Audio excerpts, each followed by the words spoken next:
This is footage of Kazunoko playing. So what I wanted to talk about was my feelings and thoughts after the Guilty Gear Strive beta. I shot a video about some of the thoughts that I had going into it. But now that we had the whole weekend to play, we had a day of offline play with the computer. Overall, I still feel the same way, man. Overall, I think the game does visuals really, really well. Something that was kind of a surprise to me was actually, I think the Roman cancel system was pretty cool. 3 different types, right? There's fast, there's normal, and there's blue. I couldn't really find a lot of ways to implement some of them, but that obviously changes with time, right? Maybe over the course of like a week or two. I was really intrigued still by, and this was something that I mentioned in the other video, I really like status effects. I think that's just cool. I think there's a lot of potential for really interesting like gameplay scenarios, and shock state wasn't nearly as interesting as I thought it would be. I think like Afro State was pretty cool, and the slowdown I'm kind of intrigued by. When you proc the like AoE effect on certain Roman cancels, apparently like you can do combos that you can't normally do as a result of slowing down the opponent like that. Interesting potential, I'll put it that way.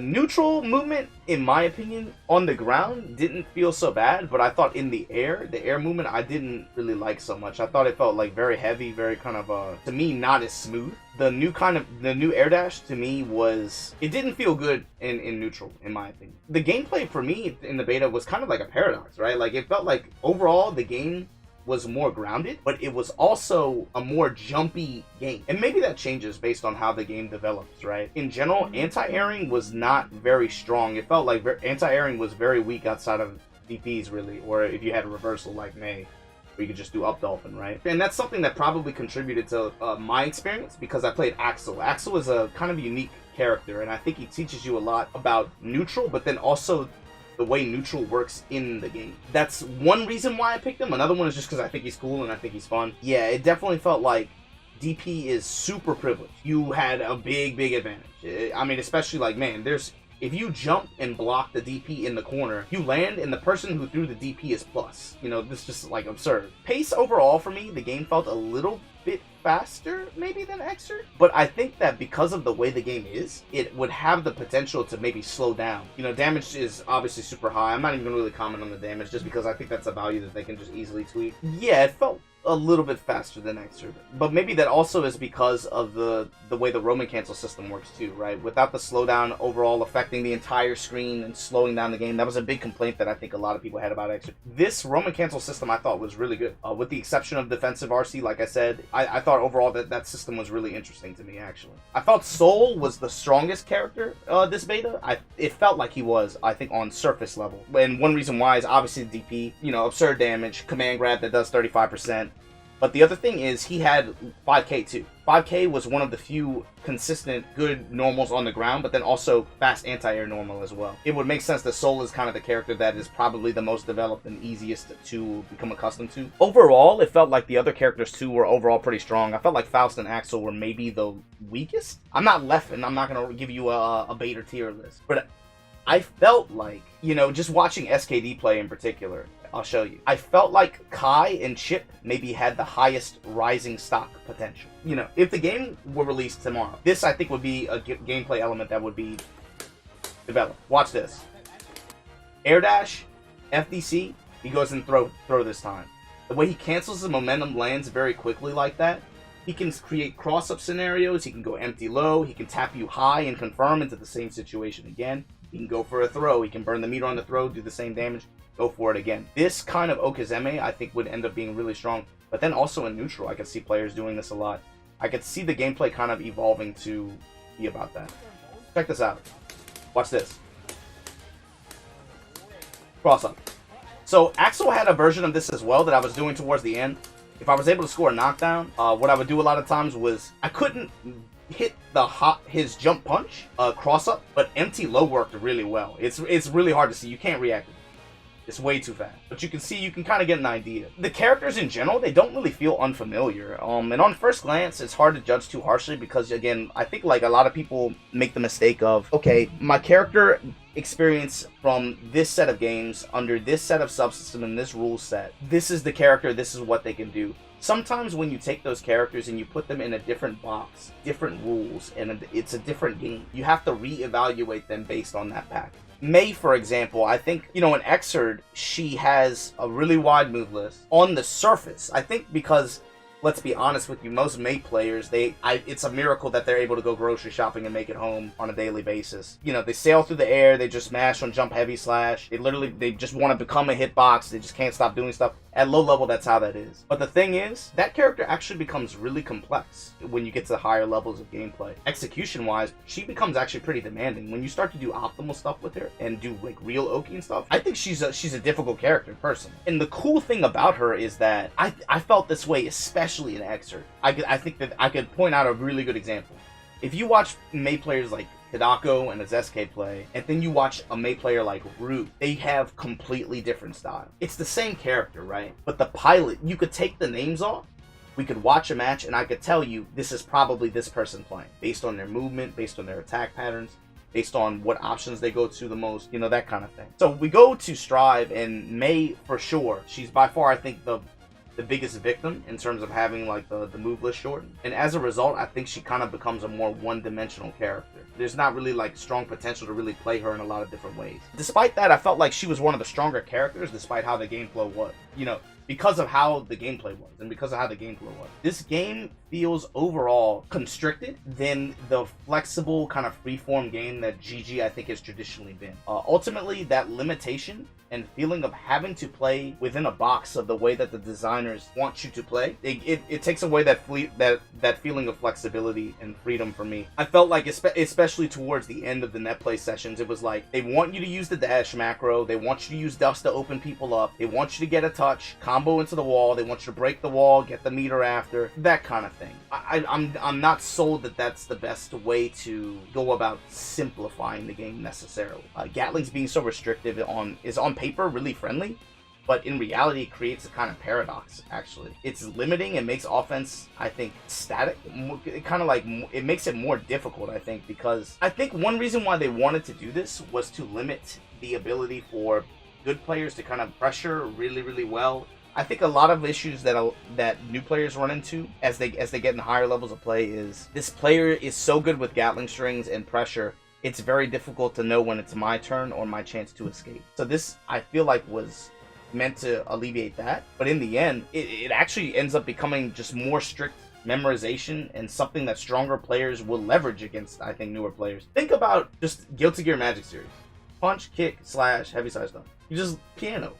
You know, it's such a weird change. It's very unintuitive. It's I don't know. I think at least it would be a good idea to maybe incorporate more slash buttons into Gatling strings. I think if they don't want to, you know, fully dial it back, they can at least, I think, add a few more or add a little bit more ad-lib ability.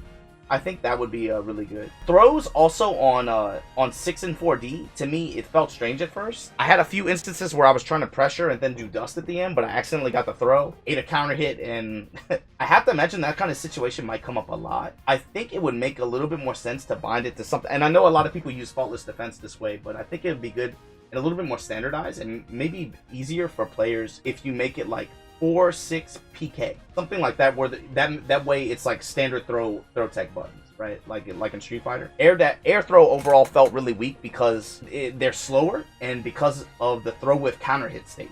Instant blocking to me felt useless. I felt like there was no reason to even go for it. So now you've limited defensive systems to either a 50% defensive Roman cancel, faultless defense, or just normal blocking. And moves generally are more negative on block to compensate. You don't really have that many decisions to make there. In the end, I still feel like, man, there's a feeling of flexibility and freedom that's kind of lost, with the reasoning that beginners are too intimidated by having a large amount of options. But generally, like, the inhibited systems and flow actually, I think, make it more difficult, and because of how those systems are now, it's actually less intuitive for beginners. I don't understand how you can justify making things less intuitive in pursuit of being beginner friendly when they aren't actually. It's just such a weird change. It feels awkward to me. The game personally was really fun for me the first 2 or 3 days of the beta. Obviously, you know, anytime you pick up a new game, I think you have fun during that learning phase where you're trying to figure it out, where you're trying to learn like that, how to go about neutral, exploring combo options and solutions to certain situations with Axel. By the 3rd day, I already felt like it just wasn't that fun for me, to be honest with you. It felt a lot. It felt very shallow to me. Now, mind you, of course, again, these games do take a long time to develop. Sometimes they can take, several weeks before the real game kind of reveals itself. But I mean, man, I found myself by the third day having like very similar, like the same situations would come up over and over again, right? And they're just like, there wouldn't be a solution, where I know like previously, if I had access to more, a few more systems, or without them having taken away a lot of the stuff that maybe some of the previous games had, you would have solutions or decisions that you could make in those scenarios. Specifically, I almost had like some very SF5, Street Fighter 5 like interactions by the end. The Soul player jumps up on me, I tap him with an anti-air, combo finish. He jumps again, I do the exact same thing, okay. He jumps the last time, Bandit Bringer, my chain hurt box extends before the hitbox goes active. I eat a 90% damage combo and he wins. It became a little bit less fun for me by the end. I didn't even finish, I think, the third.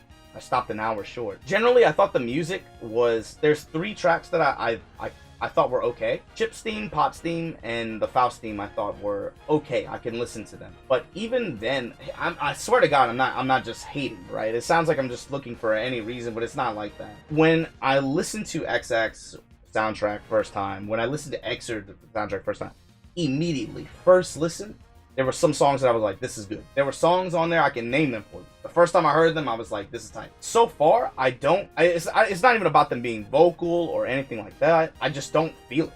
I don't feel it. I think the Faust song maybe is the closest one. And that's weird. And that's questionable. But I'm not willing to die on a hill for that. Hopefully that's something that they consider a little bit closer to release.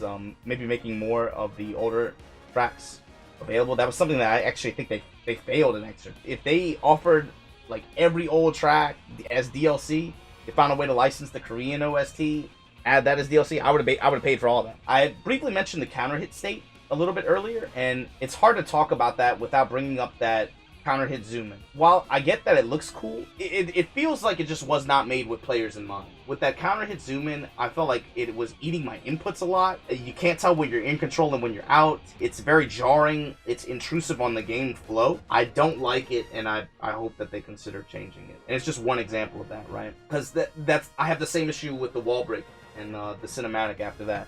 Wall break is kind of an interesting case because, Problem Skater has a really interesting theory that SMP is very limited. If you're not sure what that is, that's combos in Arc System Works games where if you use the same move over and over again in a combo, certain values of that attack will diminish throughout the combo, right? To kind of inhibit both damage, but sometimes also like infinite prevention. According to what he was saying, he thinks that the wall system and the juggle system combined operate in a way to where it's to prevent infinite. I don't like that I'm forced to break the wall. It's just another example of this game where they're telling you how to play, when previously you decide how to play. And I don't want to romanticize or anything like that. There's obviously, right and wrong answers to a lot of stuff in the past. You're not totally free, but you have a lot of flexibility. And the thing is, like, with this game, you feel very constricted. You feel very like, there's a very firm hand guiding you in terms of what you want to do. You played this game in this past weekend and you didn't have a lot of experience with the series prior. I can understand you thinking, yeah, it was fun.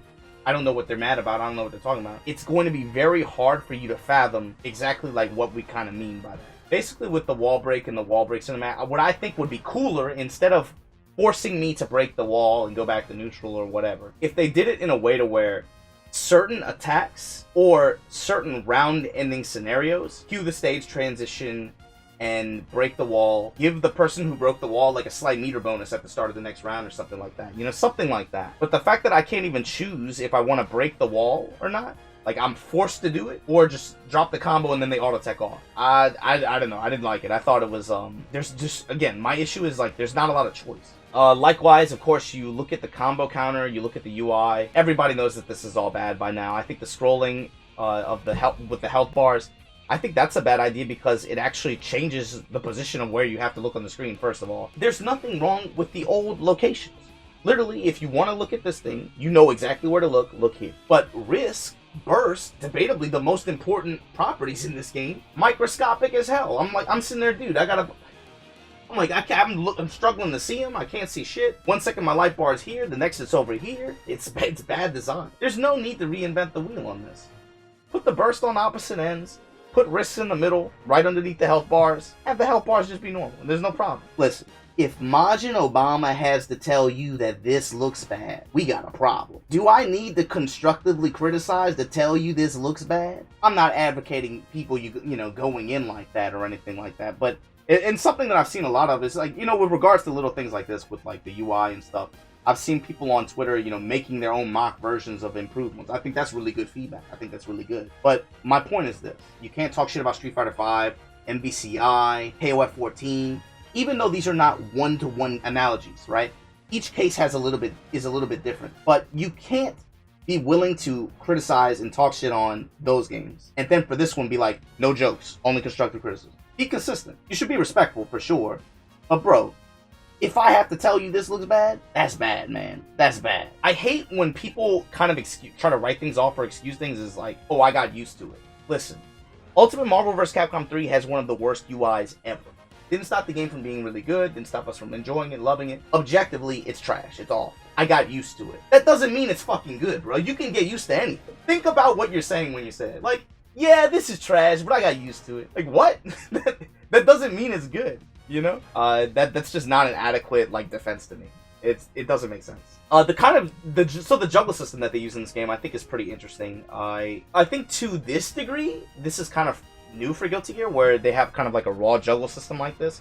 When you get to the corner, you feel like a god, because like everything just works, right? SH Fafnir, SH this, and that's 90% right there, you know, for Soul, right? Something that I want to bring up is that, you know, before in one of my videos earlier when we were talking about this for the past few months, is I think that I implied that they said that they wanted to have feedback and that but I didn't think that they would take it very seriously. And I have to apologize for that because I was wrong. They committed to adding rollbacks to the final release of the game, and this is something that would not have happened if we didn't give them feedback and that they didn't listen. If they are committed to that still and can set any ego aside when they read these surveys and read this feedback, I really hope that that's the case, because and hell, I hope they're watching video feedback. I've seen a lot of people, you know, posting their thoughts in video form, which I think is a little bit easier to elaborate on a lot of points compared to given the survey, the space that they give there. Something that happened before this beta was that they were releasing those really good like 5-minute, 4-minute character introduction videos that Zynak voiced over, and I thought those were really good, you know, especially when you compare them to like those, I don't even call them trailers, they're like 40-second, like, you know,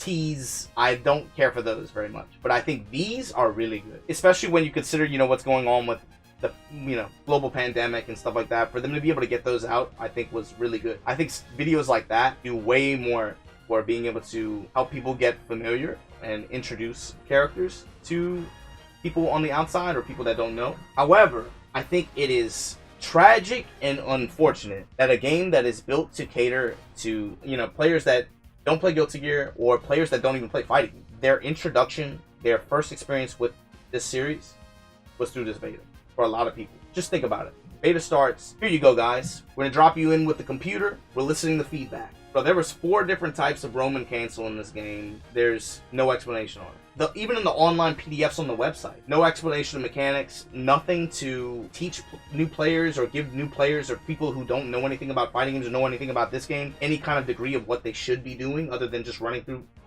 you know, mashing buttons or anything like that. I think that was a mistake. I think it would have been way better to have some form of short tutorial and then maybe even like a Grand Blue Fantasy versus like RPG style battle. I think something like that would have done better, I think, to draw new people in as opposed to what we got. And again, like, the pandemic could very well be the culprit here. Maybe they planned to and they just didn't have enough time to. But if that's the case, I think that they should have just delayed the beta. One of the main points that I think about is, like, if this game is made to draw in new people, does it execute on that point well? Guilty Gear is the kind of game where it has to do everything right to have a chance. It has to have everything executed perfectly because people will look for reasons to duck. So the game has to be very good. It has to execute on all the points that it wants to do in order to really sell itself or have a chance of selling itself. In the end, I played for, I played the whole beta, right? And if you're listening to this video and you think I'm trying to preach, or if you think that I'm going on anybody else's opinion, I'm not. This is just what I felt. And I'm just being honest with you. I thought that this game was fun.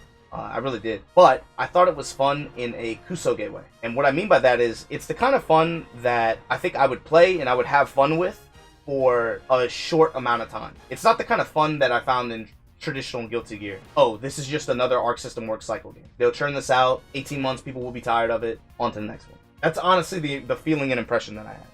I didn't feel like it was a game that I could play for 5 years. A lot of people feel differently, right? I saw a lot of people that were saying, you know, oh, well, I thought it was fun. I thought it was fun. Okay, that's cool. You know, I can't tell you didn't have fun, obviously. But what I'm saying is, was it the kind of fun that you think you could see yourself playing for 4 or 5 years? Or 4 or 5 weeks before there's a patch? That's kind of what I want people to think about. And it's the kind of thing, it's difficult for me to make you understand if you've never played the series before, because you won't really know what you're missing. And it's not that I want a gatekeeper or anything like that. It's not like I want, quite the contrary. Like, I hate when people say that. I like playing the game. I like these games. I want more people to play with. It's not that I don't want to accept a new title and I don't want to accept new players. That's not what I want. The issue is how we go about doing it. I think it's weird for a game that's billed as being simplified and catering to new players and stuff like that, but then they do that at the cost of intuitive gameplay. When it comes to how we achieve a stronger level of accessibility, but while also retaining gameplay integrity, you know, IP integrity for that matter. Just after playing this beta, I don't think Arc System Works has a good grasp on how to do it. I don't agree with a lot of those kinds of decisions, and I find it really frustrating. And to their credit, they did remove things like, what, variable wake-up timings. I don't think that was in Strive at all. But when they remove something like that, but then add 2 or 3 intuitive things, and 2 steps forward, 3 steps back, you know? In the end, I think that this beta, as it was, I think was a mistake, and it should have been delayed. When you consider how exponentially larger media is now, social media, YouTube, Twitch, exponentially larger they are now than they were 5 years ago. You have to think of it on this level. Like, a lot of people that have had minimal investment in this series up until now, I think they saw a lot of their favorite streamers or influencers playing it. They were able to experience that person's frustration. You know, dude, this is a new fighting game. You guys couldn't get Maximilian to stream the game for more than an hour on day one. How does that look to the 12, 15,000 people that were watching him play that, get frustrated, then boot up Final Fantasy VII? How does that look to the hundreds of thousands who are going to see that impression on YouTube? Well, how does the game look now to people who had no impression whatsoever, and then all they see is on Twitter, like, all these memes and people making fun of the UI and stuff? I can't imagine that was a positive reflection, especially if you've been playing fighting games for a long time, man. I think you know, even if the game changes, it becomes the best game of all time. You walk into an interview, you stand up, you shake someone's hand, you say your name. Chances are the person doing the interview, they've made up part of their mind about you in the first 10 to 15 seconds. You cannot say first impressions do not matter, especially with fighting games, especially with products, especially when we have examples like Street Fighter Cross Tekken, KOF 14, Marvel vs. Capcom Infinite, Street Fighter V. A lot of those games gravely underperformed, or gravely performed way less than expectations, way less than where they should have gone because of bad first impressions. That's not a one-to-one comparison. That's not to say that this game is the same as Marvel vs. Capcom Infinite. It's obviously not. This game obviously looks incredible. This game obviously does not look nearly as shitty as KOF 14, but the point is, there is a theme there. First impressions matter, presentation matters. Even now, I think this game needs way more time in the oven. I wouldn't be upset if they delayed it by 2 to 3 years, because my concern now is everything changed with this game because of the rollback. That's the game changer. Because Capcom has done this, and I felt like it poisoned the well. They did, poor implementation of it. It didn't work out. Even now, you're still feeling the effects of that. So here's the way I felt about it. If they go through the process of developing really strong rollback for this game, while the chances are if you go through that process once, they have the assets to be able to just do it again. Continue to refine it, use it on other games. I would hope that would be the case, regardless of how well Strive does. And then, hopefully, the other devs, it's about everybody else. Everybody has a potential to get a W off this game. If the game has poor rollback, I could definitely see other devs, and I could see even within Arc, I could see them being like, see, we shouldn't have wasted so much time on this rollback stuff. Or, if the game does poorly for other reasons, and has good rollback even. See, rollback didn't make a difference. It's one thing if that IP takes a punch in the chest for everybody else. It's another thing if it takes a punch in the chest for everybody else and then nobody else gets the W. That, I think, would be a great tragedy. I want this game to do well. I'm telling you the way I feel, and the way I don't necessarily want to feel some of these feelings. I don't want to feel that way. I'm just telling you how it feels to me. For that reason, that's why I'm saying, man, put it in the oven for another 4 years. Do what you got to do for 4 or 5 years down the line. just work on it. I want it to be good when it comes out. Even if it's not the kind of game that I play. You know, for me, I play other games. You know, it's fine. But if it's going to go down like this, I want at least everybody else to get that W. That's something that I elaborated a bit on in my survey. This was a beta test, right? This was a beta test. But again, I think it's a little bit different with fighting games, but specifically GG too, because again, I feel like GG is a game that has to do everything right. Everything about the game has to be executed and be on point for it to have a chance to A, be positively received, B, spread through word of mouth, C, sell well. I don't think this beta did any favors for that. This, as it was, I don't think was a very good look. I think they should have delayed the beta, and I hope that they delay the game, to be quite honest with you. I hope they delay it for a while. It didn't matter as much before, but now I think it matters a lot, especially if you play other fighting games. You have to look at this and you have to be saying, man, this game should do, hopefully this game does well. Hopefully other devs take notice. The genre gets a W off this game. But right now, I'm not optimistic. But I'm curious to hear what you guys think at home about the beta. Did you play the beta? Did you enjoy it? And am I just a jaded old asshole? You know, is Majin Obama barking at the moon again? Or am I onto something? What do you guys think? Talk to me in the comments. I want to hear what y'all think about it. Catch y'all later.